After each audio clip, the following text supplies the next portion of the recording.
Welcome back to the channel. Today, we're exploring the Buddha's Noble Eightfold Path, the fourth of the Four Noble Truths, and the actual method the Buddha used to attain enlightenment. The Buddha taught the Eightfold Path in his very first sermon, known as the Dhammapada Vovant Sutta, the setting in motion of the Wheel of Dharma, which he delivered at the Deer Park in Sat, near Varanasi, Benares, in northern India.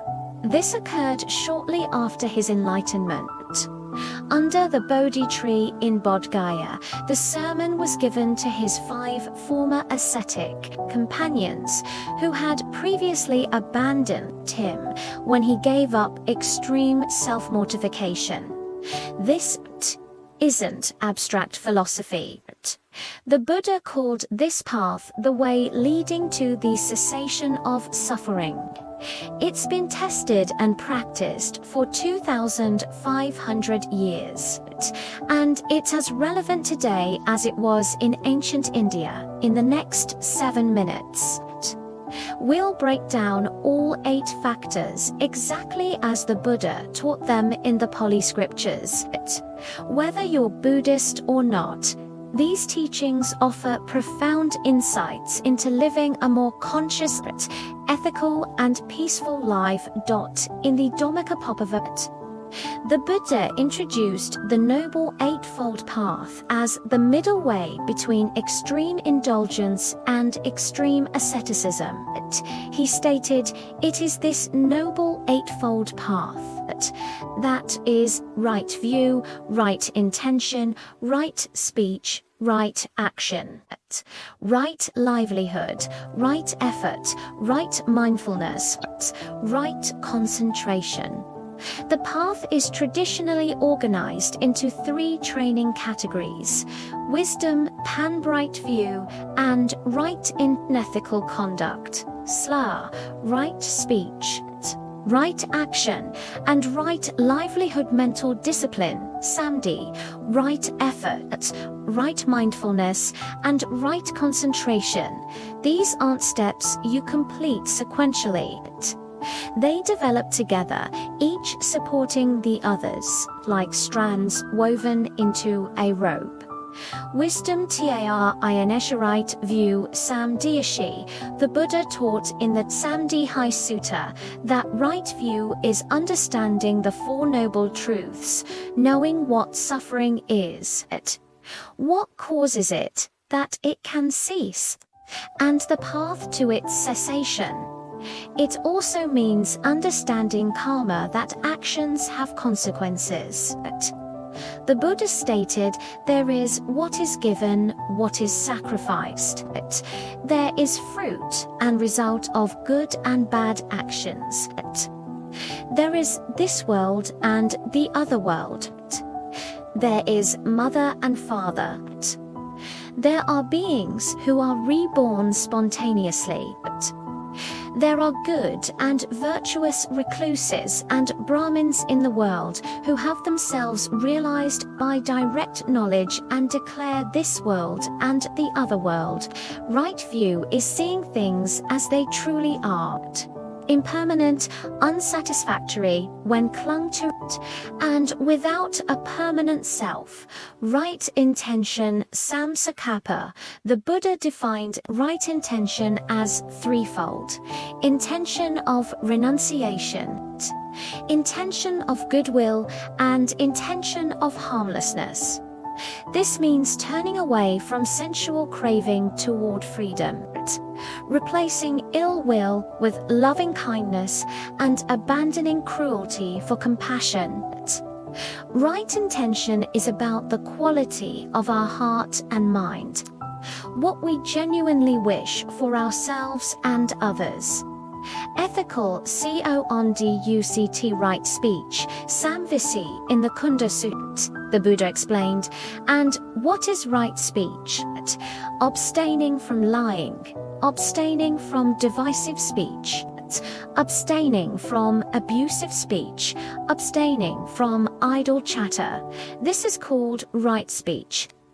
More positively, Right speech means speaking truthfully, speaking words that promote harmony, speaking gently and courteously, and speaking at the right time about what is beneficial.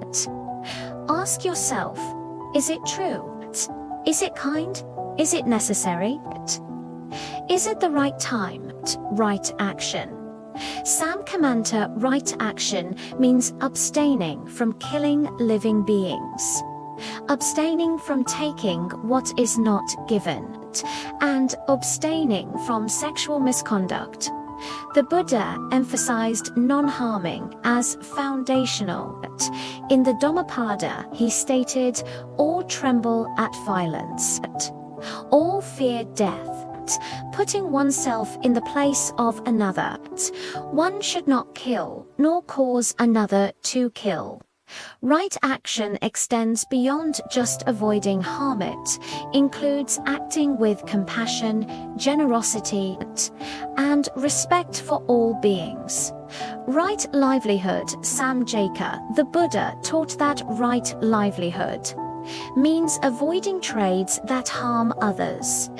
In the Vanajja Sutta, he specifically mentioned trade in weapons, trade in living beings, slavery, trade in meat, trade in and trade in poisons.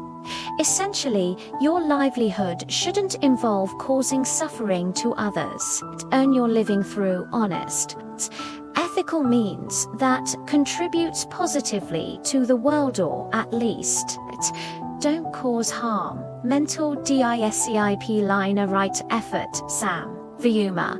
The Buddha described 4 aspects of right effort to prevent unwholesome states from arising, to abandon states that have already arisen, to arouse wholesome states that haven't yet arisen, to maintain and perfect wholesome states that have arisen. This isn't about forcing or straining it. It's about wise, balanced effort, being vigilant with your mind, like a gardener who pulls weeds and waters beneficial plants. The Buddha emphasized balance, warning against both laziness and excessive striving. Right mindfulness. Samsati. In the Satipatthana Sutta, the foundations of mindfulness, the Buddha taught 4 areas for developing mindfulness. Mindfulness of the body, including breath, postures, and activities. Mindfulness of feelings, pleasant, unpleasant, or neutral. Mindfulness of mind, observing the state of consciousness. Mindfulness of mental objects, observing thoughts, hindrances, and the nature of reality. Right mindfulness means continuous, clear awareness of what's actually happening in your present moment experience, without being lost in reaction or distraction. The Buddha said, a monk abides contemplating the body as a body, ardent, fully aware, and mindful, having put away covetousness and grief for the world. Right concentration. Samdi. Right concentration refers to the development of deep meditative absorption called jhana. The Buddha described this as quite secluded from sensual pleasures, secluded from unwholesome states. One enters and abides in the first jhana, which is accompanied by applied and sustained thought, with rapture and pleasure born of seclusion.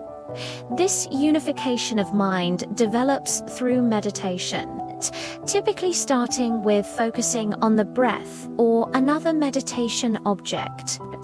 As concentration deepens, the mind becomes stable, peaceful, and powerful, capable of the profound insight needed for awakening.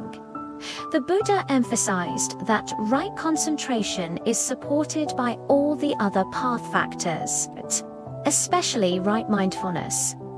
The path as a whole. What's beautiful about the Eightfold Path is how integrated it is. But ethics support meditation by reducing remorse and agitation. Meditation deepens wisdom by allowing you to see reality clearly. Wisdom perfects ethics by understanding why it matters. In the Makatata Saka Sutta, the Buddha explained that the path factors are both mundane helpful for a better life and supramundane leading to complete liberation. But you don't need to be aiming for enlightenment to benefit from living ethically, developing concentration, and understanding reality more clearly. So here's what we've covered.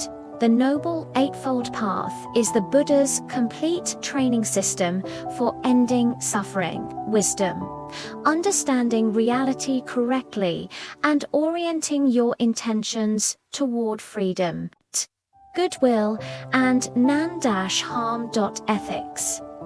Speaking truthfully and kindly, acting without causing harm, and earning your living honestly. Mental discipline, making continuous wise efforts, developing moment-to-moment awareness, and cultivating deep concentration. This isn't a one-time achievement. The Buddha called it a path, not a destination. It's something you walk daily, developing these qualities gradually over time. Some factors might come easy. Others require years of practice, but that's completely normal. The incredible thing is that you can start right now, exactly where you are. You don't need to be perfect. You don't need special equipment or membership. Just begin with one factor, maybe right speech for the next hour, or 5 minutes of right mindfulness. In the Dhammapada, the Buddha said, "Of all the paths, the Eightfold Path is the best. Of all the truths, the Four Noble Truths are the best. Of all qualities, detachment is the best. Of all beings, the one who sees is the best. The path is here. The question is, will you walk it?" If this video helped clarify the Eightfold Path for you, please like, subscribe, and share it with someone who might benefit. Drop a comment telling me which of the 8 factors you want to work on first, or what Buddhist teaching you'd like me to cover next. Until next time, may you walk the path with wisdom, compassion, and mindfulness.